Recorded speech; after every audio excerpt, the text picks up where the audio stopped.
আলাইকুম ভিউয়ার্স, কেমন আছেন সবাই? আশা করি সবাই ভালো আছেন। আমার black magic YouTube channel Shahriar কবিরের পক্ষ থেকে আমি শাহরিয়ার আপনাদের সবাইকে স্বাগতম জানাচ্ছি। আজকে আবারও আপনাদের জন্য অত্যন্ত সুন্দর একটা বশীকরণ নিয়ে এসেছি। যে সকল বাবা মা ভাই বোনেরা দীর্ঘদিন যাবৎ এই যে এই ফকির সেই ফকির, এই দরবার সেই দরবারের পিছনে ছোটাছুটি করছেন কিন্তু নিজের কাঙ্ক্ষিত মানুষটাকে বশীভূত করতে পারছেন না, তাদের জন্য আজকের এই ভিডিওটা। এই বশীকরণ বিদ্যাটা যদি আপনি এই নকশার উপরে অ্যাপ্লাই করেন, আমি আপনাদেরকে একটা নকশা দেখাবো, যে নকশাটা আপনাদেরকে আপনারা চাইলে নিজেরাও অঙ্কন করতে পারবেন। যদি নিজেরা অঙ্কন করতে না পারেন সেক্ষেত্রে দরবার শরীফ থেকে নকশা জাকাত দিয়ে নিয়ে যেতে হবে। আপনি এই নকশাটাকে শনি মঙ্গলবার ধরে আপনার শরীরের উপরে অঙ্কন করবেন। অঙ্কন করার পরে এরকমভাবে নকশাটা অঙ্কন করবেন। নকশাটা অঙ্কন করার পরে আপনার শরীরে যদি এক ধরনের একটা অস্থিরতা কাজ করে, উত্তেজনা কাজ করে, তখন আপনাকে কি করতে হবে, এই নকশাটার উপরে ধ্যান করে যে মানুষটাকে আপনি বশীভূত করতে যাচ্ছেন তার এক কপি ছবি সামনে নিয়ে নেবেন। যদি ছবি না থাকে সেক্ষেত্রে তাকে চোখে ভাসানোর চেষ্টা করবেন। চোখে ভাসানোর পরে এখন আমি আপনাদেরকে যে মন্ত্রটা বলবো সেই মন্ত্রটা 313 বার জপ করে ওইটার ভিতরে 13টা ফু দিবেন। আপনি শরীরের যে অংশে নকশাটা অঙ্কন করেছেন সে জায়গায় 13টা ফু দিবেন। মন্ত্রটা হচ্ছে রতাবা লয়াহু কায়নিশার নাই, রোহানু কাবিরা লিলি সফাউকা রসাউকা লাইয়া তোয়ার নাই। আবারও বলি, রতাবয়া লয়াহু কায়নিশার নাই, রোহানো কাবিরা লিলি সফা রসাউকা লোকা নাইয়া তোয়ার নাই। এই যে মন্ত্রটা আপনি যে শরীরে যে স্থানে নকশাটা অঙ্কন করেছেন সেখানে অঙ্কন করার পরে আপনি এই নকশাটা পরে সেখানে ফু দিবেন। যেই ব্যক্তির জন্য আপনি আমলটা করছেন তাকে ধ্যানে রাখবেন।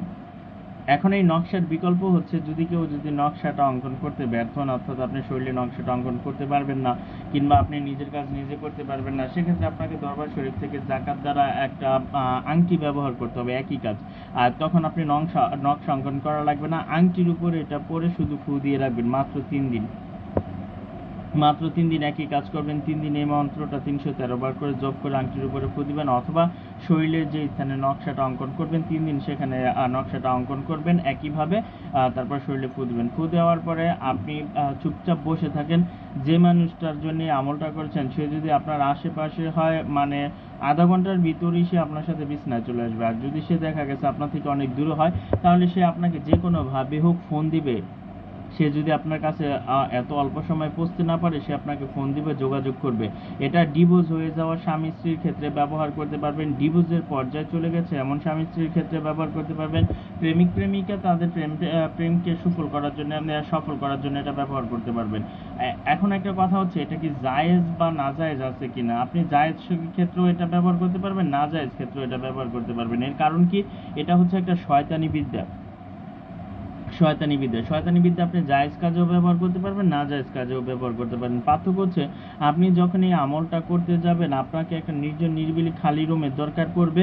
ওই নির্জন নিরিবিলি খালি রুমের ভিতরে আপনি ব্যতীত কেউ কোনো মানুষ থাকতে পারবেন না যখন আপনি আমলটা করবেন। এই আমলের কথা আপনি ছাড়া অন্য কোনো মানুষ জানতে পারবে না। নকশাটা স্ক্রিনে যেভাবে দেখিয়েছি এর চেয়ে বেশি ভালোভাবে দেখানো সম্ভব না, যেহেতু এটা শিল্পী নকশা আর যেহেতু এটা শয়তানি বশীকরণ। আপনারা যারা এই আমলটা করতে যাচ্ছেন তারা আমলটা করার একদিন আগে আমার ইজাজত নিয়ে নেবেন। আপনি নকশা অঙ্কন করতে গেলেও ইজাজত নিতে হবে, আর আংটি নিতে গেলেও আপনাকে দরবার শরীফ থেকে নিতে হবে।